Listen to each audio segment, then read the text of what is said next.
Now, there was a recent Washington Post ABC News poll that had Donald Trump at the lowest approval rating in 70 years. Now, it's hard to believe that any politician could get that low in such a small amount of time, especially one who actually won the election. Normally, it takes a long time to get there. I mean, George W. Bush, what? It took him 6-7 years in order to get to 23%. It took him a while, right? But you would think that it'd be very, very difficult for a politician to get that low. But there is one politician that's actually doing even worse than Donald Trump. According to another poll, Trump is now viewed more favorably, or is still viewed more favorably, than Hillary Clinton. Isn't that amazing? Yeah, I saw that. Let me give you the details. Now, this Bloomberg News survey found that Hillary Clinton is viewed favorably by just 39% of Americans, compared to Trump, who is viewed favorably by 41% of Americans. While 58% of Americans have an unfavorable view of Clinton, compared to a slightly lower majority, 55%, who have an unfavorable view of Trump. Now, how is this possible, dude? Donald Trump's been president for like 6 months. He's terrible. He's mired in scandal.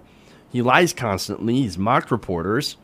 He's done all this horrible, ridiculous stuff. He acts like a baby. He watches TV all the time. And yet, he is still more popular than Hillary Clinton.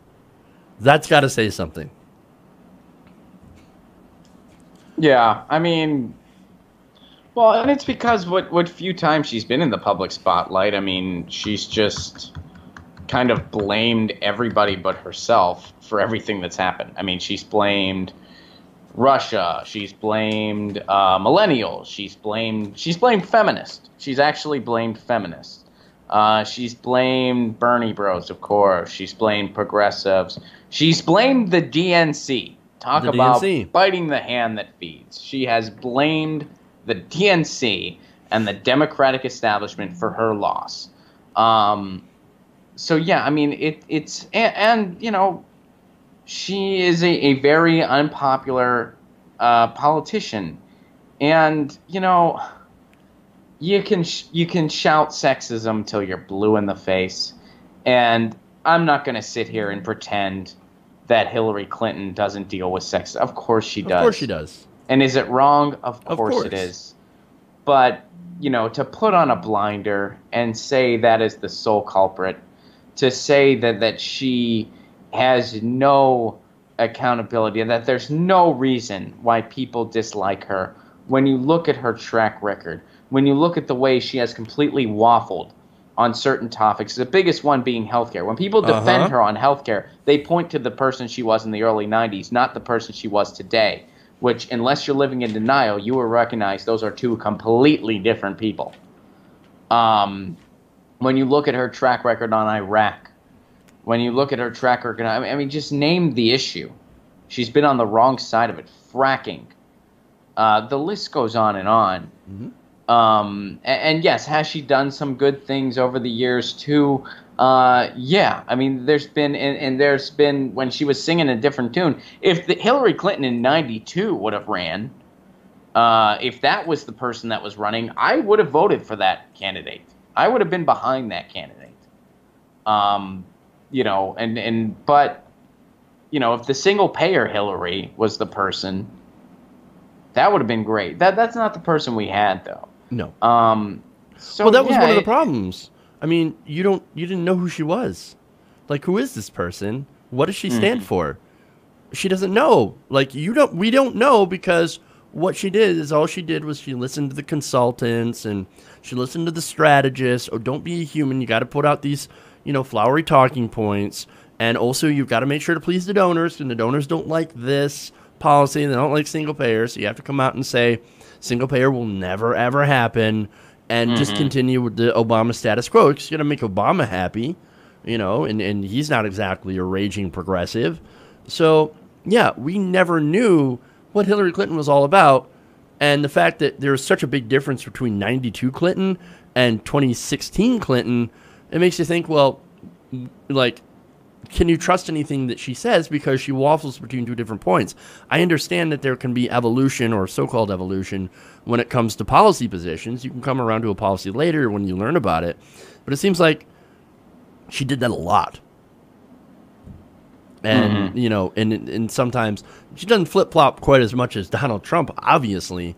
Not even close. I mean, not even close. No. But on specific things, for example, what is it, 2015, 2014 or something, she finally came out in favor of same-sex marriage.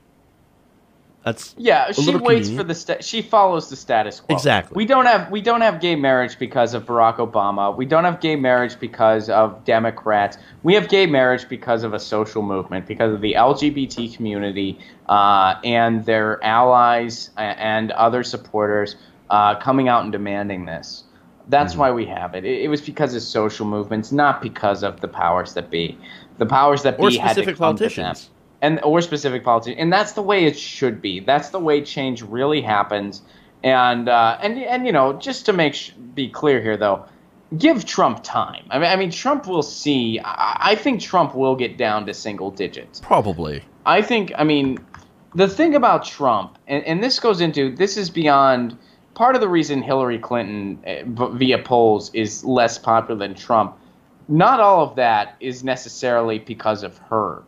Some of that is because I would say the corporate media's fault, because they have somehow managed to be so shitty that they almost make Trump look like a victim. Almost. When they misreport stuff with Russia, when they over-amplify certain subjects over others instead of focusing on the horrific policies that this guy's trying to push through,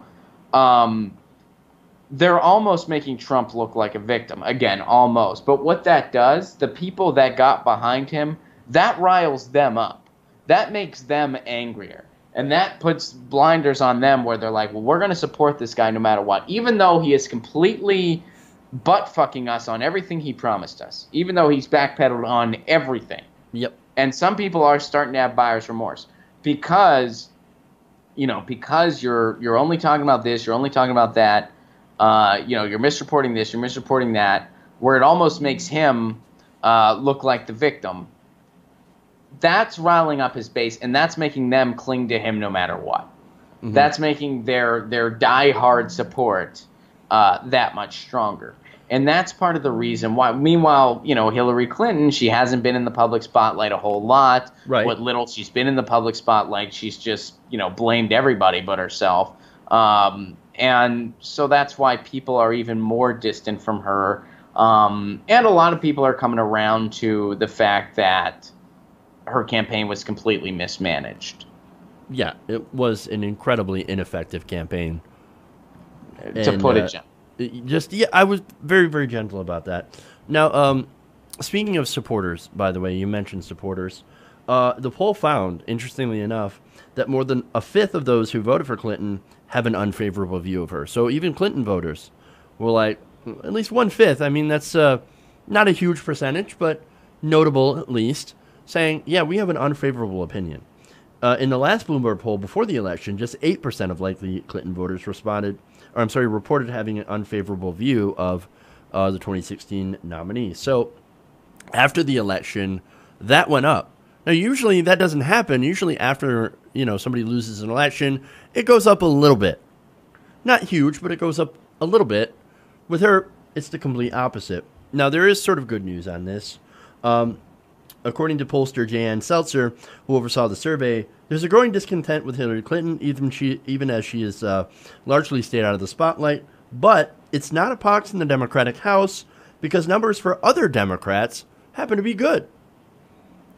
And, we'll go over those numbers in the next segment. So, look, basically what this means, people are obviously still unhappy with Hillary Clinton after this embarrassing loss. And, when she did come out, as you pointed out, she came out to blame everybody, which does not look good on you. It actually looks incredibly bad. And instead of taking, and looking at your campaign and going, we made a ton of mistakes. Here's what we made the worst mistake. And here's what we should do to go forward. It's not my fault. It's their fault. DNC. Sure, I had a little bit to do with it. But at the same time, it's mostly those guys and Russia. Mm-hmm. Yeah. But, I think that, because My hope is that Hillary Clinton never runs for anything again and just sort of slowly, disappears from the public spotlight completely. That's my hope. I don't think it's going to happen, but, I would like that. So to kind of bring the focus not so much on her, I mean, that's part of the reason you have these people that are clinging to Trump no matter what. I mean, 45% of Trump supporters believe that all the Donald Trump Jr., like the emails and everything, they just straight up believe it didn't happen at all. Like, it's completely false, and it's fake news. It's completely fabricated, which is crazy. The reason it's completely crazy.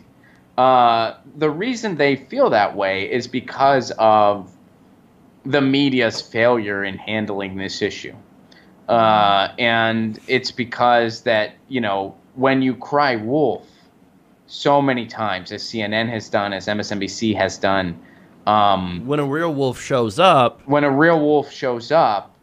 nobody's there anymore. And so it's like they're empowering Trump's base. And a lot of people, they like to pretend like that's not happening or that that's not a possibility. The reality of the situation is it is. And, you're just...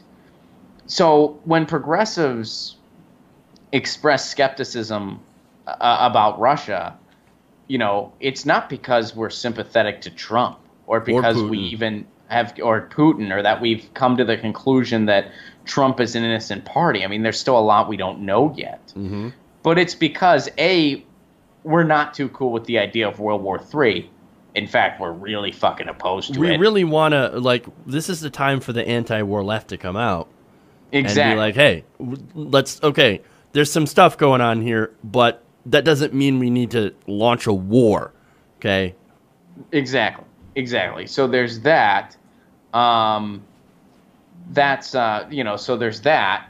And then there's the issue of, you're empowering Trump. Whether you realize it or not, you're actually you're doing the opposite of what you're trying to do, because you're making his base that much angrier. You're making them want to stand behind him no matter what. And that's part of the reason he's still hovering in the 30s. I've said this before. I said it on a Jimmy Dore video recently.